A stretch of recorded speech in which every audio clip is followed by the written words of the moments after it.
Oi, pessoal. Que tal a gente imaginar uma coisa? Pensa só se um lugar assim transbordando de natureza, de potencial, pudesse de repente apertar um botão de reiniciar. Parece ficção, né? Pois bem, com base na obra Estado Soberano, hoje a gente vai desvendar a história fascinante do surgimento de uma nova nação, Mato Grosso do Sul.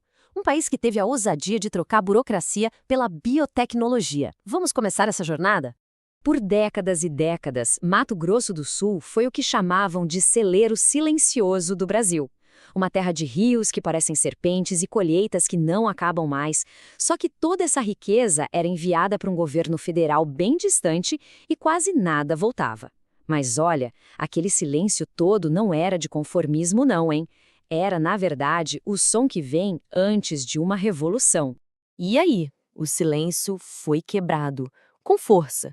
E essa frase ela não foi só uma declaração de independência qualquer, foi uma redefinição completa de um destino. A ideia era deixar de ser só um produtor de matéria-prima para se tornar um guardião estratégico do continente. Uma promessa que, com certeza, ia mudar o curso da história. Mas como se chega a esse ponto? Uma ruptura desse tamanho não acontece assim, da noite para o dia.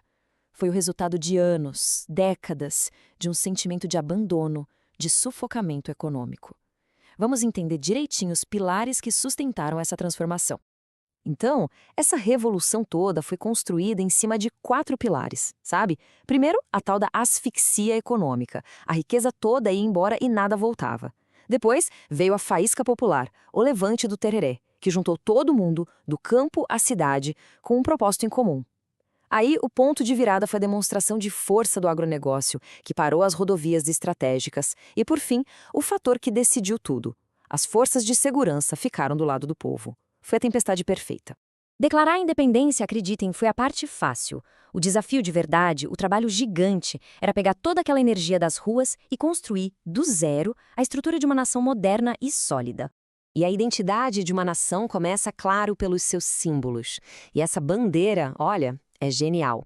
Foi criada por uma comissão que teve a sacada de incluir uma jovem designer indígena, a Luana Terena. E a bandeira une 2 mundos.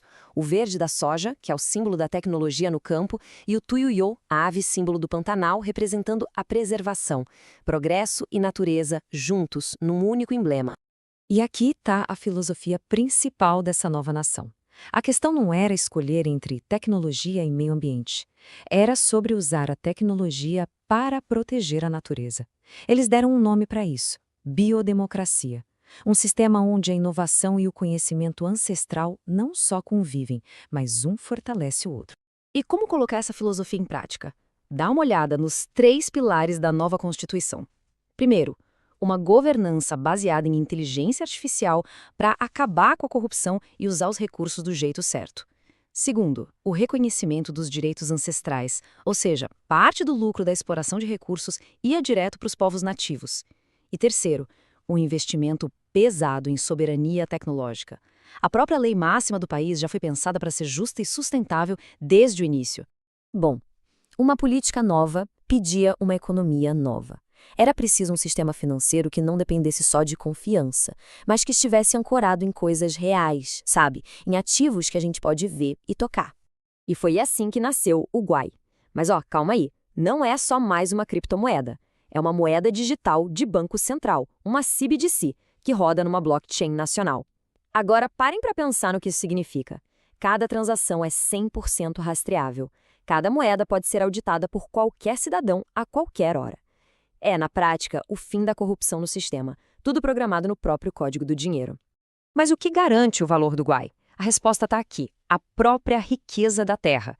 As reservas de minério de Corumbá, os créditos de carbono do Pantanal preservado que eles apelidaram de ouro verde, e até mesmo as colheitas futuras. Tudo isso foi transformado em tokens na blockchain, garantindo que cada Guai em circulação tivesse um valor real, palpável. O dinheiro aqui é tão sólido quanto a própria terra. E o impacto disso na vida das pessoas? A história do seu Arnaldo, um agricultor da região, diz tudo. A tecnologia trouxe para ele dignidade financeira, acabou com os atravessadores e garantiu que o valor do trabalho dele fosse, pela primeira vez, todinho dele. A tal da honestidade que parecia ter sumido do sistema, agora estava programada em código. Com a casa em ordem, a nova nação começou a olhar para fora e percebeu que a sua localização, que antes era uma desvantagem, era na verdade o seu maior trunfo estratégico. A rota bioceânica foi a grande virada de chave. O país deixou de ser um beco sem saída para se tornar o coração pulsante da logística do continente. Onde antes tinha estrada esburacada, agora tem corredor tecnológico. Onde antes tinha burocracia, agora tem um fluxo contínuo de mercadorias, ligando o Oceano Atlântico ao Pacífico. A visão era muito clara: transformar a nação numa ponte dinâmica, não num lugar esquecido no mapa. E isso significava construir cidades futuristas e centros de logística que não só respeitassem a paisagem, mas que fossem integrados a ela, criando um ciclo em que o progresso serve à natureza e a natureza impulsiona o progresso. Mas qual é o legado de longo prazo de uma nação que nasceu sobre pilares tão revolucionários? O que eles deixaram para o futuro? O legado foi uma mudança total de paradigma. O país parou de exportar só commodities para exportar inteligência molecular. A descoberta da RGMS, uma cura para paralisias motoras que veio de uma flor do Pantanal, virou a maior exportação deles. Uma nova forma de riqueza que beneficia a humanidade inteira. Com tanto poder tecnológico em mãos, a grande questão era como usar isso com sabedoria. A resposta veio com o projeto Reconquistar o Éden. Eles usaram engenharia genética para trazer de volta espécies que tinham sido extintas, como a arara azul pequena. A tecnologia, pela primeira vez, sendo usada como uma ferramenta de redenção. No fim das contas, o maior legado foi a prova viva de que era possível. Eles mostraram para o mundo que desenvolvimento econômico e preservação do meio ambiente não são inimigos. Muito pelo contrário, são parceiros.